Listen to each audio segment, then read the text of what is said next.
Assalamualaikum warahmatullahi wabarakatuh. Selamat siang dan salam sejahtera bagi kita semua. Bagaimana kabarnya teman-teman? Alhamdulillah. Kembali lagi bersama saya Suci Jayanti dari PKBM Go Digital. Kita kembali pada pertemuan pembelajaran pendidikan agama Islam di pertemuan ketiga, yakni melanjutkan bahasan Quran Surah Al-Maidah ayat 48. Sebelum membahas lebih lanjut, ada pertanyaan pemantik yang akan teman-teman jawab.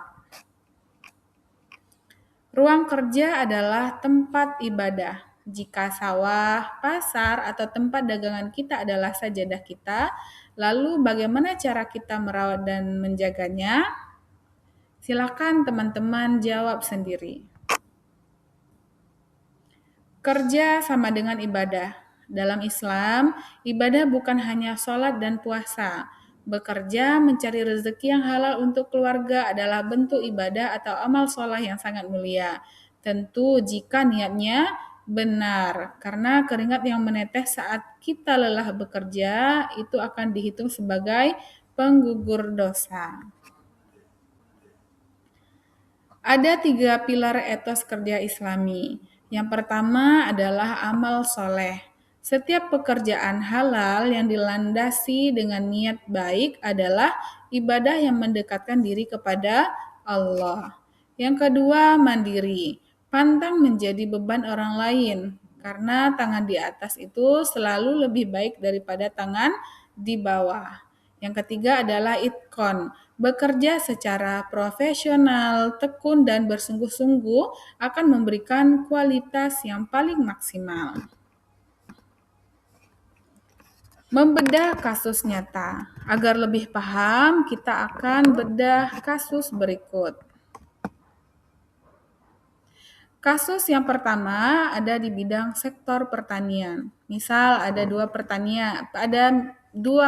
yaitu petani A dan petani B. Petani A menggunakan pupuk oplosan atau palsu demi menghemat biaya produksi. Sedangkan petani B menggunakan pupuk organik asli meskipun modalnya tentu lebih mahal. Lalu analisisnya adalah siapa yang benar-benar mempraktekkan fastabiqul khairat?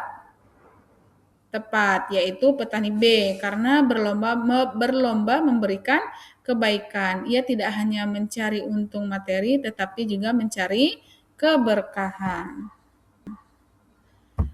Kasus yang kedua ada di bidang sektor perdagangan. Misalnya ada pedagang X dan pedagang Y. Pedagang X ini sengaja mencurangi timbangan atau menyembunyikan barang yang cacat. Sedangkan pedagang Y itu adalah pedagang yang jujur soal kondisi barang. Bahkan tak jarang juga melebihkan timbangan. Analisisnya adalah pedagang X dikendalikan oleh hawa nafsu karena mengorbankan kejujuran. Sedangkan pedagang Y yaitu menerapkan kejujuran pasar sehingga berkah itu tidak dinilai dari seberapa besar tumpukan uangnya, melainkan seberapa tenang hati kita saat menerimanya. Kasus yang terakhir yaitu di bidang sektor jasa atau pendidikan. Misal ada siswa atau mahasiswa A dengan siswa atau mahasiswa B. Siswa atau mahasiswa A ini menggunakan jasa joki tugas atau menyontek ketika ujian. Sedangkan siswa atau mahasiswa B ini mengerjakan tugasnya sendiri sebisa dan sebaik mungkin. Analisis kasusnya, mengapa joki tugas itu bertentangan dengan Al-Quran? Karena tindakan itu menipu diri sendiri. Tidak hanya diri sendiri, tetapi juga menipu guru dan sistem yang menghilangkan integritas belajar sehingga integritasnya berkurang.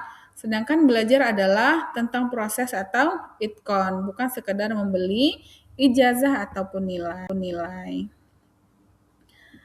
Sekarang kita lanjut dengan refleksi dan muhasabah diri.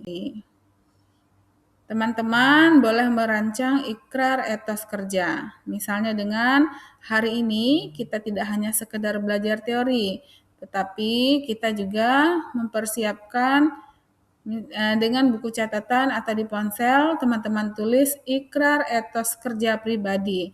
Ini merupakan sebuah janji antara dirimu sendiri dengan Allah. Jadikan ayat 48 dari surah Al-Maidah ini sebagai fondasi bahwa kamu berjanji akan jujur dan profesional.